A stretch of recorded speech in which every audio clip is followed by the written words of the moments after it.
নমস্কার বন্ধুরা, আজ আমি দুর্দান্ত স্বাদের করলা বা উচ্ছের রেসিপি নিয়ে চলে এলাম।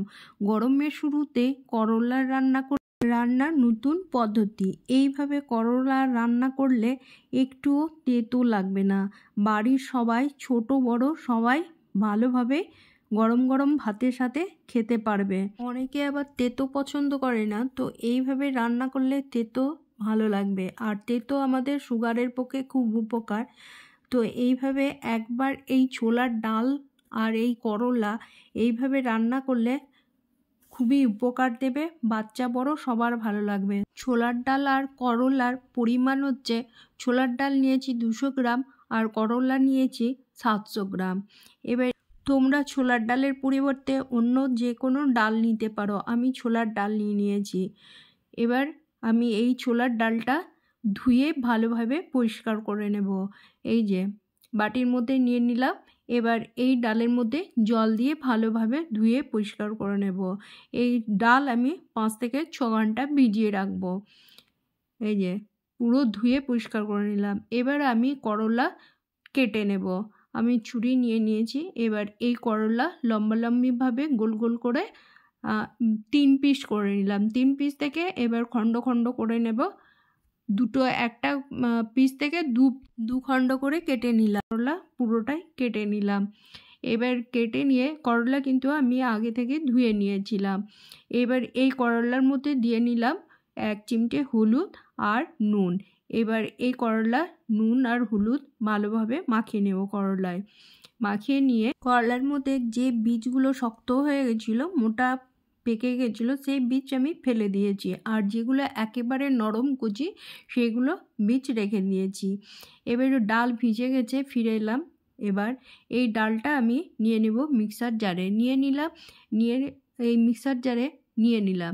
এবার এখানে আমি দিয়ে নিলাম 1 খণ্ড আদা আর 3টে বড় কাঁচা লঙ্কা। এবার পেস্ট করে নিলাম ছোলার ডাল। বাটির মধ্যে নিয়ে নিলাম এই ডালটা। এবার এর মধ্যে 1 চিমটে হলুদ দিয়ে নিলাম ডালের মধ্যে। এবার ভালোভাবে ফেটিয়ে নেব। এবার ফেটিয়ে নিলাম। এর মধ্যে দিয়ে নেব এবারে নুন, পরিমাণ মতো নুন নিয়ে নিলাম। এবার নুন দিয়ে আবারও একটু ফেটিয়ে নিলাম। এবার আমি কড়াই বসিয়ে নিয়েছি। কড়াই গরম হয়ে গেছে। কড়াইয়ের মধ্যে পরিমাণ মতো আমি 2 চামচ তেল নিয়ে নিলাম। তেলটা বেশ একটু ধোঁয়া ওঠার মতো গরম হবে। সেই তেলের মধ্যে এবার আমি দিয়ে নিলাম সেই নুন আর হলুদ মাখিয়ে রাখা করলা। এবার একটু নাড়াচাড়া করে ভেজে নেব। করলায় নুন আর হলুদ মাখিয়ে রেখেছিলাম কারণ একটু নরম হওয়ার জন্য। এবার আমি ঢাকা চাপা দিয়ে নিলাম। ঢাকা চাপা দিয়ে রান্না করলে যে করলার ভেতরে জলটা থাকবে তাতেই তাড়াতাড়ি নরম হয়ে যাবে। এবার ঢাকা চাপা তুলে নিলাম। দেখো করলা কতটা কমে গেল আর কতটা সুন্দর ভাজা হয়ে গেল। এবার আমি তুলে নিলাম কড়াই থেকে। আবারও 2 চামচ পরিমাণ মতো তেল দিয়ে নিলাম কড়াইয়ের মধ্যে। এবার যে আমি ডাল বেটে রেখেছিলাম সেই ডাল আমি দিয়ে এইগুলো বড়ি তুলে নেব। এবার দিয়ে নিলাম, একটু নাড়াচাড়া করে নিলাম। কড়াইটা তুলে তেলটা বেশ গায়ে গায়ে বড়ির মধ্যে লেগে যাবে। এবার একটু উল্টে দিয়ে নেব। উল্টে হালকা আঁচে ভেজে নিতে হবে, কারণ পুড়ে যাবে নইলে। আমি গ্যাসের ফ্লেমটা কমিয়ে নিয়েছি, হালকা আঁচে ভেজে নেব। এবার উল্টে দিয়ে নিলাম। তো বন্ধুরা পুরো ভিডিওটা দেখবে প্লিজ, টেনে দেখবে না। টেনে দেখলে বুঝতেও পারবে না। আর পেজটা ভালো লাগলে সাবস্ক্রাইব করবে আর আমার সাথে থাকবে। লাইক শেয়ার কমেন্ট করতে ভুলবে না।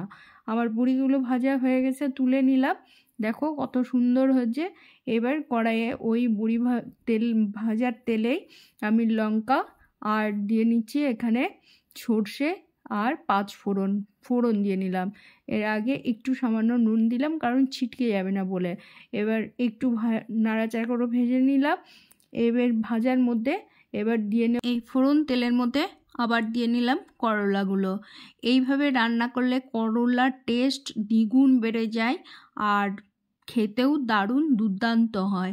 এই তেঁতুর ভাবটা একটু কমে যায় আর বড় থেকে ছোট সবাই খেতে পারবে। গরম গরম ভাতের সাথে দারুণ লাগবে। আবারও আমি সামান্য পরিমাণে নুন দিয়ে নিলাম। নুন দিয়ে আবারও নাড়াচাড়া করে নিলাম। করলার ভেতরে নুনটাও সুন্দর ঢুকে যাবে। এবার নাড়াচাড়া করে নিলাম। এর মধ্যে আমি দিয়ে নিচ্ছি সামান্য পরিমাণে পোস্ত আর সামান্য পরিমাণে তিল, একসাথে আমি দুটো পেস্ট করে নিয়েছি। এবার নিয়ে আবারও দিয়ে নিলাম এই করলার মধ্যে, দিয়ে একটু আলতো হাতে নাড়াচাড়া করে নিলাম হালকা ফ্লেমে। এবার যে জলটা মিক্সার জারে পেস্ট করে নিয়েছি সেই জলটা একটু ধুয়ে দিয়ে নিলাম। দিয়ে নিয়ে আবারও একটু নাড়াচাড়া করে নিলাম। দেখো তোমাদের কেমন লাগছে এই ধরনের রেসিপি। তোমরা এইভাবে রান্না করবে, দেখবে তেঁতোটাও খাওয়া যাবে, আবার খুব যে তেঁতো লাগবে সেটাও না। এবার যে বড়িগুলো ভেজে রেখেছিলাম আমি দিয়ে নিলাম এই করলার মধ্যে। আবারও বড়িটা দেওয়ার পরে আবারও একটু নাড়াচাড়া করে নেবো, সামান্য পরিমাণে ফুটিয়ে নেব। এবার ওপর থেকে কাঁচা লঙ্কা আবারও 3টে দিয়ে নিলাম। ফুটে উঠেছে, এবারে নামিয়ে নেব। নামানোর আগে একটু কাঁচা সর্ষের তেল দিয়ে নিলাম। এবার এত সুন্দর টেস্টি লাগে না খেতে। তোমরা এইভাবে রান্না করবে, দেখবে তোমাদের ভালো লাগবে। তবে পেজটা ফলো করতে কিন্তু ভুলবে না। পেজটা ফলো করবে আর তার সাথে একটা সাবস্ক্রাইব করবে। তবে আজকের মতো আসি, এখানেই রাখলাম। ধন্যবাদ।